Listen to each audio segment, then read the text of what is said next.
This is Umar Ahmed for IFL TV, proudly sponsored by Everlast. It's weigh-in day for Usyk Joshua 2. I'm joined by boxer's very own Savage Dan. How are you finding Saudi Arabia, Savage? I love it. I feel like I'm used to it by now, to be fair. It was here in Riyadh. But it's lovely. It's fascinating, man. I like it. How are you finding it? Yeah, great. I think the more boxing in the Middle East, the better, to be honest. Facts. I definitely agree. So, you're here, obviously, with Ben Whittaker, who's on the card. Just talk to me about the opportunity for Ben to be on this fight card, World Heavyweight Championship fight, in his second professional fight. Amazing chance to shine. Yeah, it's only a 3-week turnaround as well. You impressed big time in Bournemouth. I was like, that's the best debut I've ever seen, if I'm totally honest. And then obviously is a few hoops of fire to jump through to be able to make this happen. But thankfully, Ben, 258, MATCHROOM, everyone got it.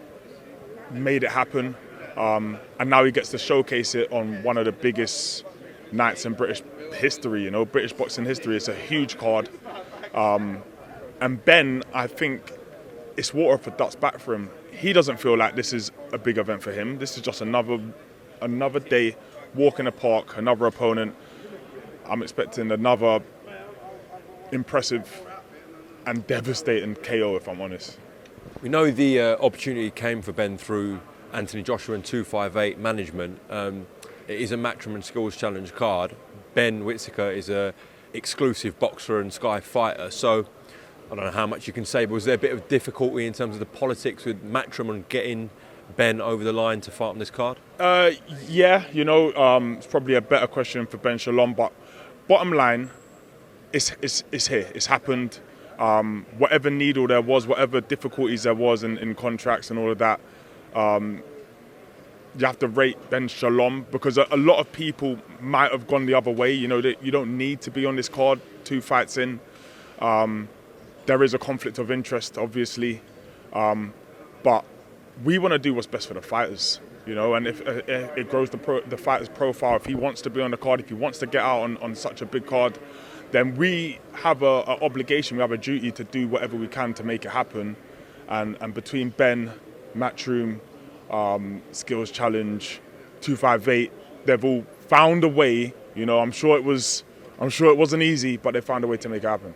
Well, sort of similar case, of course, with Joe Joyce and Joseph Parker. That will be exclusive on BT Sport box office, but you guys are still allowing Joseph Parker to go on that broadcast, and obviously there is a rematch clause. If Parker wins, that will be on Sky Sports box office. But yeah, you're working here on a Matchroom card, you're working with Queensberry, so that is what Boxer came in to do in the business. I think it's refreshing. I think it needed this. There's been cold wars in boxing for as long as boxing's existed.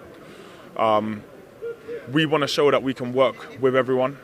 And we've shown it. It's only been a year. Our first card was October 2nd. We've worked with Wasserman, we've worked with Queensberry, working with Matchroom on this. We're willing to work. Well, obviously we've got the relationship with Top Rank. We're willing to work with everyone, because the last thing anyone wants is for these fights to not get made and for you to not be able to see certain fighters because you're on this side of the fence. And it's obvious. We're on clear opposite sides of the fence, but I still think there's an obligation to be able to work with each other where possible, and if you can't do it, you can't do it, but we are trying our hardest, and I know, look, Ben's not even here when it's all said and done. He's I think he's taken his ego out of it in a certain way.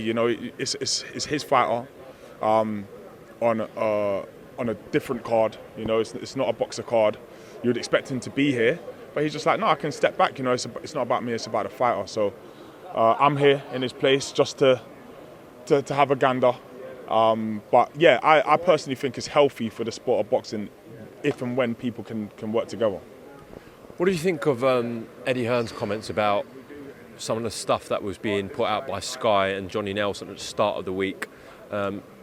Johnny was talking about potentially, if Joshua loses, he might retire. He didn't say he will. He might consider retirement. And Eddie believes, well, he said to me that he doesn't really like the things that Sky are saying about Anthony Joshua. Have you caught up with a lot of that stuff? Do you know what? I was in Cyprus, so I've missed some of it. But I've caught some of it as well. It's a weird one, isn't it? Because in my opinion, Sky are doing everything they can to help promote and to support Anthony Joshua.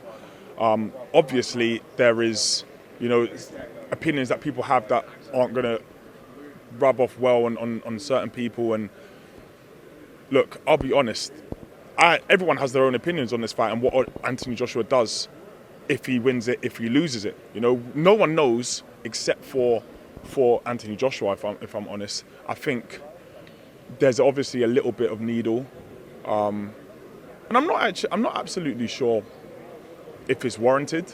Everyone's here, we're pulling together for the same show. We all want this to be a huge success.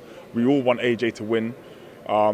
Some people are just saying their opinions, and obviously it's rubbing people out the wrong way. But if you're asking me, I'm rooting for AJ to win. I would like to see him be more aggressive and kind of rip those belts back off Usyk.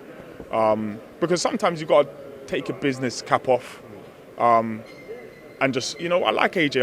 I've been around AJ for years now, and why am I, it doesn't matter about the business side of it. Why am I going to come and wish something on him that, I just think at some points you've got to take off your business hat and you've got to be a bit more of a human and look at it as from a friend point of view, and I wish the best for him. I want him to go out there and rip the belts off Usyk.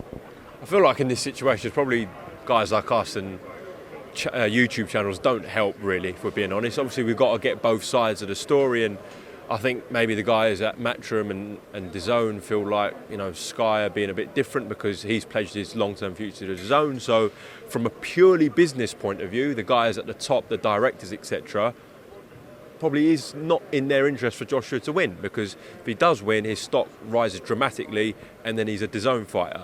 But the guys involved in the business, like yourself, Adam Smith, who are boxing people, and everyone else, like Matthew Macklin, who have known AJ for years and spent time around him, I'm sure they do want Anthony Joshua to win. Of course they do. Of course they do. You can't just turn it off.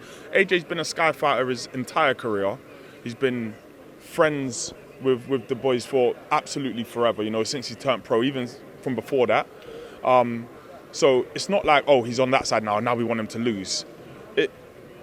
I don't think anyone's that vicious, and no one's that inhumane. So if I'm honest, I personally think that from me, look, I've only got here a couple of days ago, or yesterday morning, all the conversations I've had with everyone is coming up with game plans in their own minds and between themselves on how Joshua beats Usyk. Everyone is willing Joshua to beat Usyk. Savage Dan, thank you very much for talking to IFL TV here in Saudi Arabia. No doubt we'll have a catch-up once we're back in London, all right? Definitely, man. Definitely. Yeah, I put my dad in the street against a heavyweight. I've gone back to the dad. I've punched him a few more times. 5 blokes outside my front door. Can you come and help One me? hell of a fucking story, so stay tuned.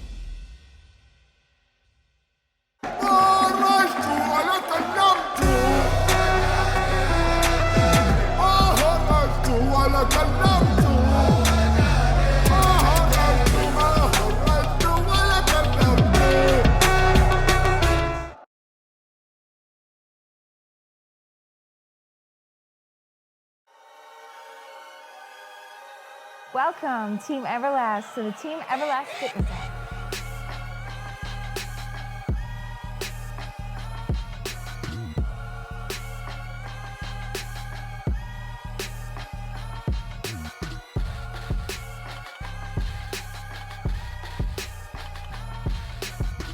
Download the Everlast Fitness app and find your greatness within.